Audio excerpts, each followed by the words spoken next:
ये बात आप जरूर स्वीकार करें कि सोते समय आपको बहुत सावधान रहना है। और प्रायः गलती सोते समय करते हैं उपासक की, कोई प्रपंच की बात याद करते हुए या मोबाइल देखते हुए या कोई गंदी चेष्टाओं का आपकी रात बेकार चली जाएगी। अगर गंदी चेष्टा हो गई तो सुबह भी बेकार हो जाएगी, दिन भी बेकार हो जाएगा, निरुत्साहित हो जाओगे।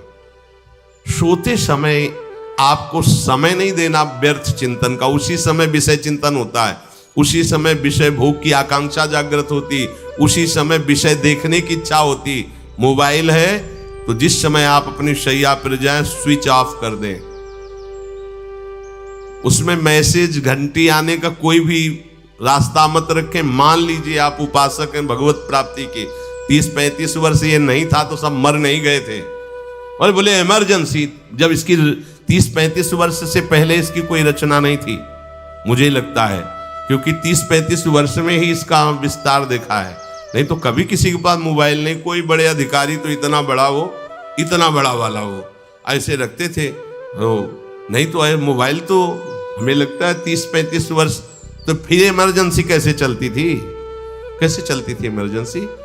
और आप ब्रह्मा हो क्या कि इमरजेंसी संभाल लोगे? स्विच ऑफ करो।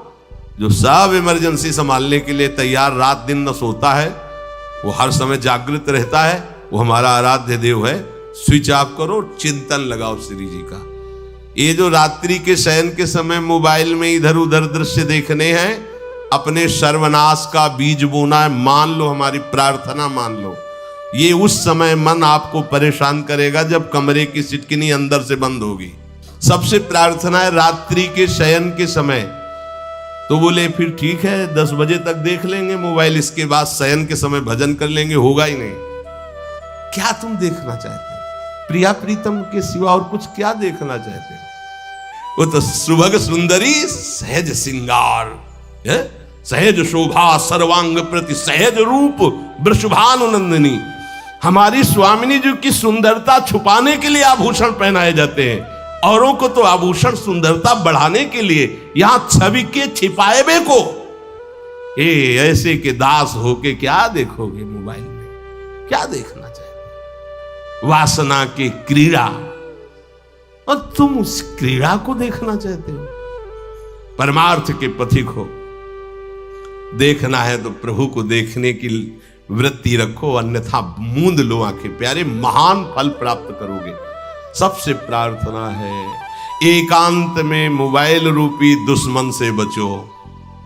क्योंकि जब आप गंदी बात कहीं देखोगे तो आपके अंदर वैसे ही चिंतन बनेगा, वो ऐसे ही लगेगा मैं भी ऐसा करूं, मैं भी ऐसा भोगूं, मैं भी ऐसा देखूं। मान लीजिए आप, जब हमारे शास्त्र कहते हैं कि पशु पक्षियों के मैथुन को भी नहीं देखना है, अगर ऐसा एक बार दृष्टि पड़े तो मानसिक प्रणाम करके दोबारा दृष्टि ना देना। वो आप मोबाइल में ऐसी चेष्टाएं देखोगे, कैसे आप भगवत भजन करोगे? कैसे भगवत प्राप्ति का उद्देश्य रख पाओगे? ये कलयुग की बहुत महीन चाल है कि उसके बिना काम नहीं चलेगा और हम तुम्हें काम से युक्त कर देंगे। इसके बिना काम चलेगा नहीं, तुमको रखना पड़ेगा। और जब तुम इसे रखोगे तो हम काम अपना कर लेंगे। कलयुग ने कहा हम अपनी व्यवस्था बना लेंगे। यहां कह रहे जब आप नींद में जा रहे हैं तो बिल्कुल मानो मृत्यु शैया पे जा रहे हैं। आपको उस समय नाम जप में बहुत ध्यान देना है, कहीं मन बहक ना जाए। तो क्या होगा, 5-6 घंटे जो आप लेटोगे ना, वो भी भजन हो जाएगा। हमारा जो सततम योमाम स्मरति नित्यशा है ना, ये पूरा हो जाएगा। नहीं उस समय हम सो जाएंगे तो हमारा 6 घंटे का वियोग हो गया, 6 घंटे भजन रुक जाएगा। और ये 100% पक्की बात अनुभव की कहते हैं। यदि सोते हुए भजन करोगे तो जगते, कई बार तो पकड़ा है कि अगर आधे पद में बेशुद्ध हो गए तो वो पद पूरा जगते ही शुरू हो गया है। मतलब बीच में स्थिति भागवती की रही। जैसे बेहोश करते समय हमने कहा था जब ऑपरेशन के हमें बता देना, तो उनका बाबा अब इंजेक्शन लगाने वाले हैं तो वो 1 मिनट हमें केवल दीजिए, अपनी चित्तवृत्ति। तो जब होश आया तो वही पहले चिंतन चल रहा था, वही चिंतन। जैसे सोने के समय बेहोश हुए तो जगने के समय वही चिंतन, ऐसे ही इंजेक्शन से जब बेहोश हुए और जब होश आया तो वही चिंतन चल। बहुत बड़ा चमत्कार अभ्यास का है। नींद खुले तब से लेकर गाढ़ नींद आने तक स्मरण में कभी रुकना नहीं। और आपको एक छूट दे रहे हैं। कभी कभी क्या होता है कि एक मंत्र में, एक नाम में जैसे बहुत देर अभ्यास करते तो मन उबने लगता है। इसका स्वभाव है, ये अनुभव की बातें कहते हैं। इसका स्वभाव है नवम नवम, नहीं तो ये मतलब, तो इसको हम लोगों ने कैसे फंसाया है। जैसे गुरु मंत्र जप रहे, अब 2-3 घंटे लगातार गुरु मंत्र जप, अब इसको उबन बढ़ी, अभी छोड़ रहा है, बीच बीच में पता चलता है छोड़ना चाहता है, छोड़ रहा है, तुरंत इसको नाम में फंसाया। अब थोड़ी देर नाम में चला, फिर उब रहा है, बहुत विचित्र है ये। अब उसको फंसा दिया। उस पीछे की बात अभ्यास के समय, नमामि समीशान निर्वाण रूपम विभुम व्यापकम ब्रह्मवेद स्वरूपम। चिंतन, पदगान कर रहे, ये भगवान शिव पदगान कर रहे हैं और उसका चिंतन, निर्वाण रूपम विभुम व्यापकम ब्रह्मवेद स्वरूपम। अब अपने यहां अवसर है, सुंदर सुंदर कोई पद गुरु मंत्र जप करते हुए मन जब उबने लगे, राधा वल्लभ श्री हरिवंश, राधा वल्लभ श्री हरिवंश, राधा वल्लभ श्री हरिवंश, इसमें भी उबने लगे, शुरू कर, जोई जोई प्यारो करे सोई मोही भावे, भावे मोही जोई, इसमें भी उबने लगे। सुधा निधि का कोई एक लाइन ले लो, ब्रह्मेश्वरादि सुदुरूह पदारविंद श्रीमत् पराग परमाद्भुत वैभव, ब्रह्मेश्वरादि सुदुरूह छोड़ना नहीं है, तू भाग में नवम नवम दे रहा हूं, नवम नवम।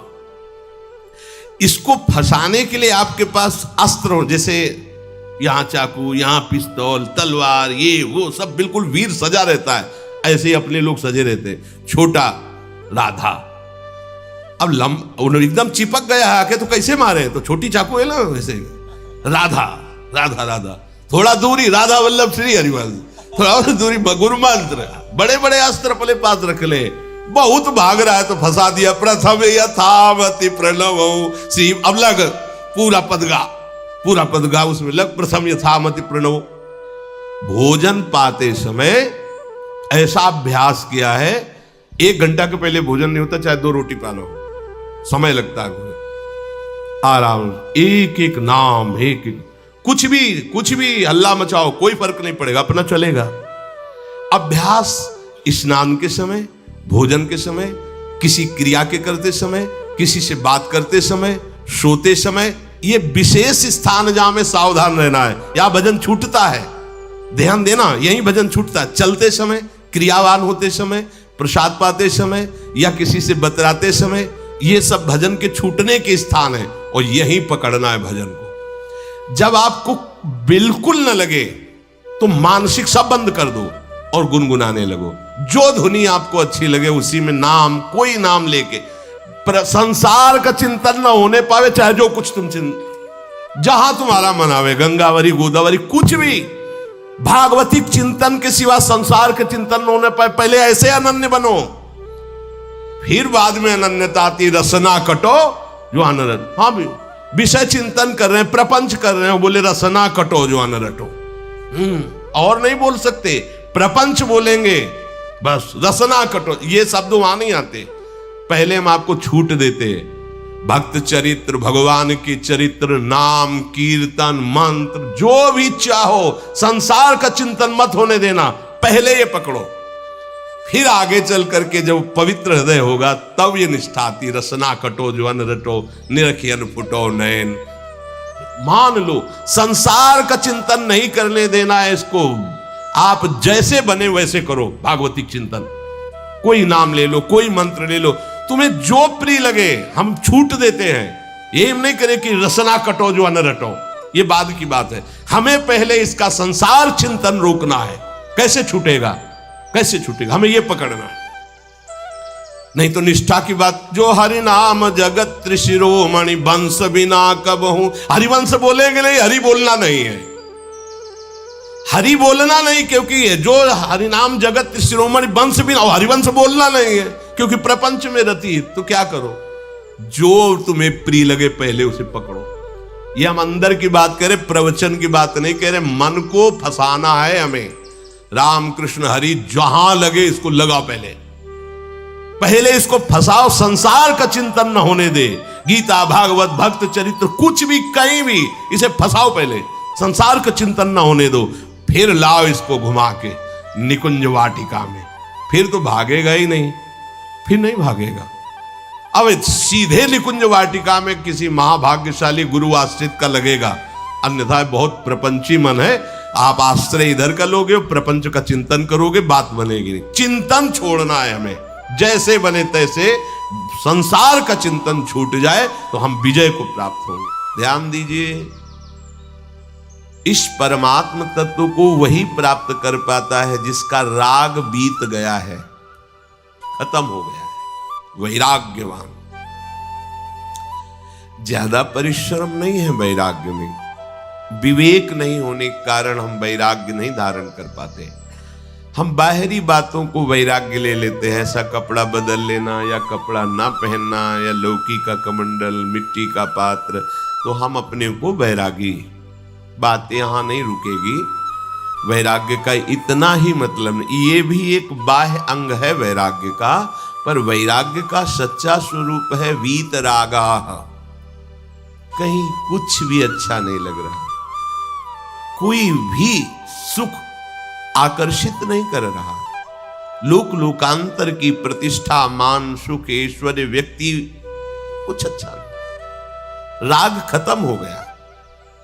ऐसा उस अक्षर ब्रह्म को, अविनाशी तत्व को जान पाता है।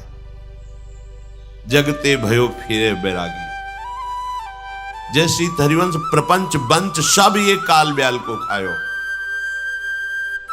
हालत यह है कि जैसे सांप ने मेढक को पकड़ रखा और मेढक सामने पतिंगा को, कीड़े को पकड़ना चाहता है, उसे यह पता नहीं कि मैं खुद किसी का कवल बन चुका हूं, वो एक झटके में मुझे अपने पेट में ले जाएगा। ऐसे ही हम सब हैं, काल के द्वारा ग्रसित है। काल ने हमें पकड़ रखा है, पर हम भोग भोगना चाहते हैं, हम नाना प्रकार की मान प्रतिष्ठा पाना चाहिए। ये पता नहीं एक झटके में हमारा अस्तित्व ही खत्म हो जाएगा। जिनके अंतःकरण में किसी भी व्यक्ति, वस्तु, स्थान, पद, प्रतिष्ठा का राग ही नहीं रह गया है, उसे कहते हैं वैराग्यवान। वीतरागाः, राग ही नहीं है। जिनका अंतःकरण निष्पाप निर्मल हो चुका है, जिनके हृदय में केवल भगवत प्राप्ति की उत्कट लालसा जागृत हो गई है, ऐसा साधन संपन्न उपासक परमात्म तत्व में प्रवेश पाता है। अध्यात्म मार्ग की ऊंचाई पर वो स्थित हो जाता है। यदि छंतु ब्रह्मचर्यम चरंती, जिनकी इच्छा एकमात्र भगवत प्राप्ति की है, यदि छंतो, उनको क्या करना होगा? ब्रह्मचर्यम चरंती, ब्रह्मचर्य का पालन करना होगा। प्रत्येक इंद्रियों का निर्विषय हो जाना वास्तविक ब्रह्मचर्य है। केवल जनेंद्रिय से ही ब्रह्मचर्य को नहीं लेते।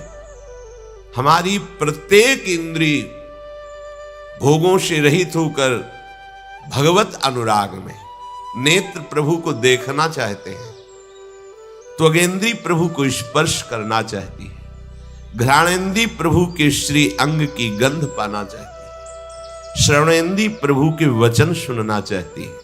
एक एक इंद्रिय अपने प्रभु में लग गई, अंतर्मुख हो गई, बाहर विषयों का त्याग हो गया। इसे ब्रह्मचर्य कहते हैं। पर प्रारंभिक ब्रह्मचर्य में जनेंद्रिय का ब्रह्मचर्य अत्यंत आवश्यक है। यदि जनेंद्रिय जन्य व्यभिचार दोष से युक्त है तो कदापि उसे भगवत प्राप्ति नहीं हो सकती। शुभ गति व्यभिचारी शुभ गति चाहे, असंभव। और भगवत मार्ग में सबसे बड़ा दुश्मन यही व्यभिचार दोष है, काम। इसी से हमारा हृदय मलिन होता रहता है। अंधा बटे बड़ा चबाए वाली दशा रहती है। हमें 50 वर्ष हो गए, अरे 50 जन्म हो जाए, व्यभिचार करो, गंदी बातें करो, गंदे चिंतन करो, तो समय व्यतीत कर, अनंत जन्म व्यतीत हो।